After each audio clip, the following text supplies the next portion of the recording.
иргэний боловсрол олгох хөтөлбөр. Хамгийн том 4G LTE сүлжээг устдаас түрүүлж байгууллаа.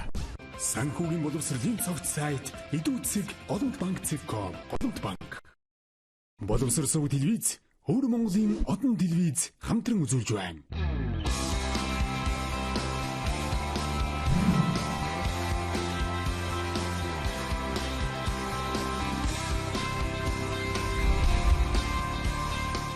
Хятад хэлний алсын зайн сургалт.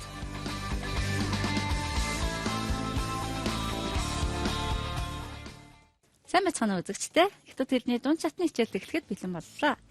Бид өмнөх хичээлээр Яомэё бүхий харьцуулсан өгүүлбэр, эргүүлэн асуух өгүүлбэр, мөн үр дүнгийн нөхөр гишүүн болсон Шанхай зэрэг үгийн үүргийн тухай үзсэн.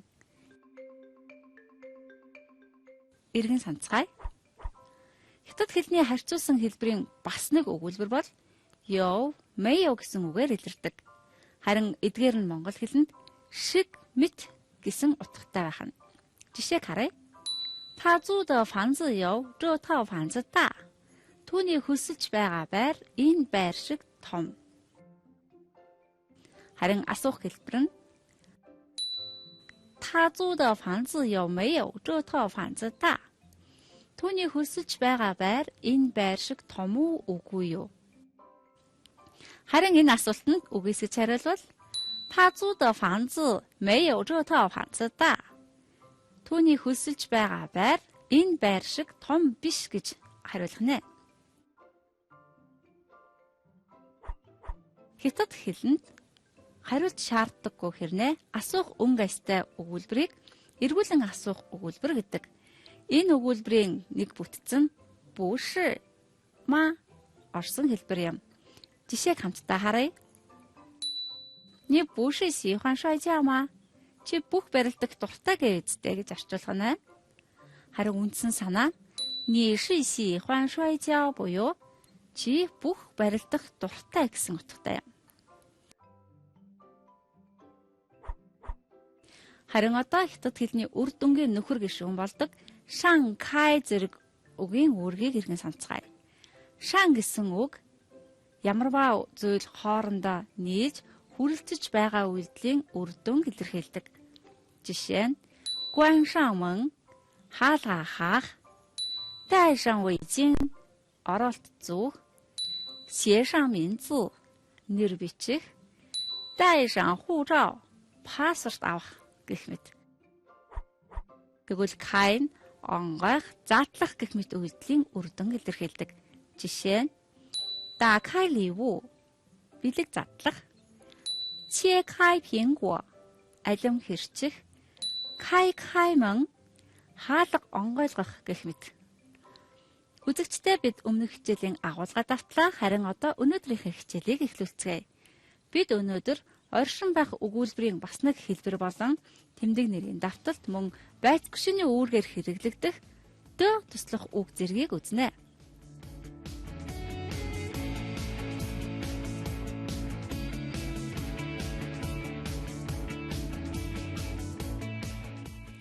Хятад хэлэнд оршин байгаа одоо үргэлжилж буй цагийг зö туслах үгээр илэрхийлдэг. Жишээ нь墙上挂着一幅画.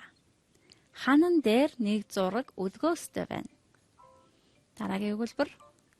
书架上放着一些书. Номын тавир дээр хэсэг ном тавиастай байна. 桌子上摆着几块糖. Ширээн дээр хідэн чихэр дэлгээтэй байна гэх мэт. Эдгээр өгүүлбэрээс харахад хятад хэлэнд юмс үзэгдлийн одоо үргэлжилж байгаа оршин буй байдлыг зö туслах үгээр илэрхийлдэг байна.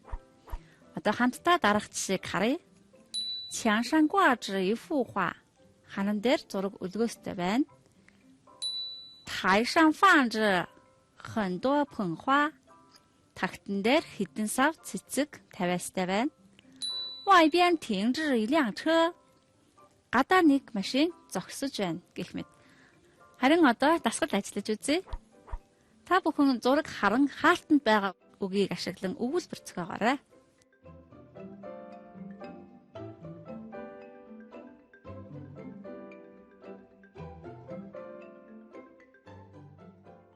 Та бүхэн зохиосон өгүүлбэрээ харьцуулаарай.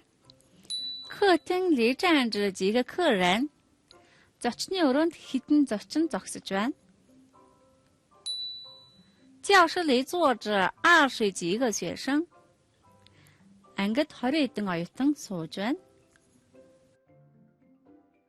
Үзэгчдээ одоо бүгдээрээ өнөөдрийн хичээлийн дараагийн сэдэв болох тэмдэг нэрийн давталтын үүргийн тухай үздэцгээе. Та бүхэн зүргэн дээр байгаа хүний амны хэмжээг дүрслээрэй. Зүйтэй хэндаада зүй буюу их том ам байна. Харин цагаан сараар уур амьсгал ямар байдгийг хятадаар дүрслэлвэл 非常热闹的百月 буюу маш их хөлхөөртэй цагаан сар гэж орчуулна. Жишээ авсан холбоо үгээ утгыг нь алдуулалгүй өөрчилж үзье. 很大的嘴 гэхийг 大大的嘴. 非常热闹的百月 гэхийг 热热闹闹的百月 хэмээг өөрчилгөнө. Тэгэхээр хятад хэлэнд тэмдэгнэр давхцаж орвол хэр хэмжээ их болохыг заадаг байна. Харин ингэхдээ хэр хэмжээ заасан дайвар үгийг авдаггүй байна. Одоо дараагийн зургийг хараад та бүхэн үргэлжлүүлэн дүрслээрэй. 他有大大的眼睛.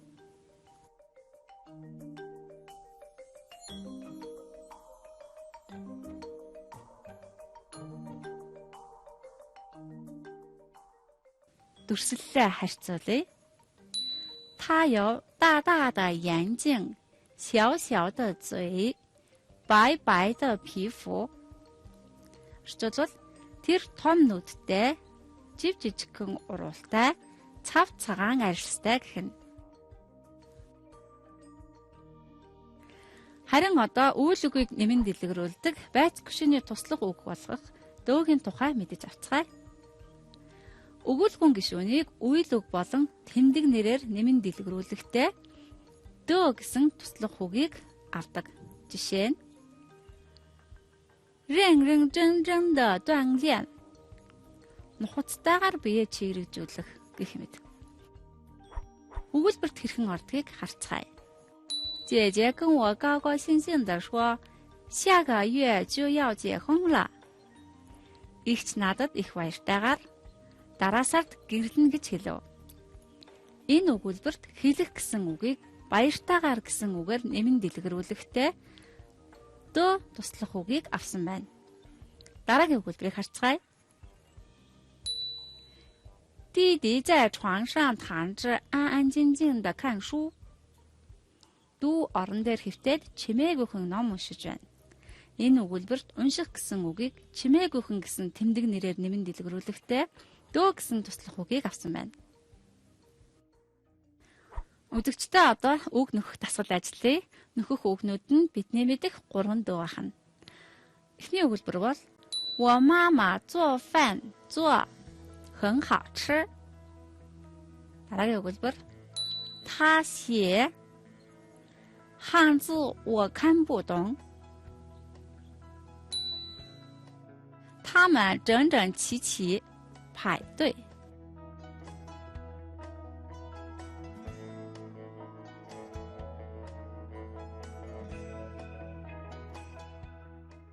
Одоо бүгдээрээ дасгалын хариугаа харцгаая. Эхний өгүүлбэр 我妈妈饭做得很好吃 буюу ээж маань хийсэн хоол их амттай. Энэ өгүүлбэрт өгүүлгүн гишүүнийг ард нь нэмэн дэлгэрүүлж байгаа болохоор үглийн дөөг авсан байна. Харин дараагийн өгүүлбэр бол 他写的汉字我看不懂 буюу түүний бичсэн ханзыг би ойлгохгүй гэсэн утгатай байна. Тодтгож буй үг нь нэр үг учраас нэр үгийн дөөг нөхөх ёстой. Харин сүүлийн өгүүлбэр 他们在整整齐齐的排队呢 буюу тэд эмх замбраатай жагсаж байна гэсэн утгатай байна. Тэмдэг нэр өгүүлэхний өмнө орж нэмэн дэлгэрүүлж байгаа учраас байцын дөөг нөхөх нь зөв юм. Үзэгчдээ бид өнөөдөр оршин байх өгүүлбэр, тэмдэг нэрийн давталт, байц гишүүний үүргээр хэрэглэгдэх туслах үг дөө зэргийн тухай үзлээ.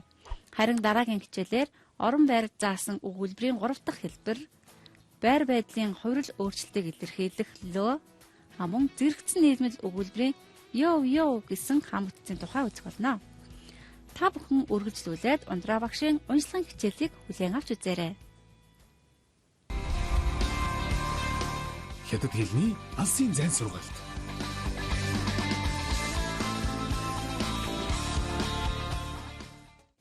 Нандин Эрдэнэ багштай баярлалаа. Үргэлжлүүлэн Дун чатны унших татлын хичээлээ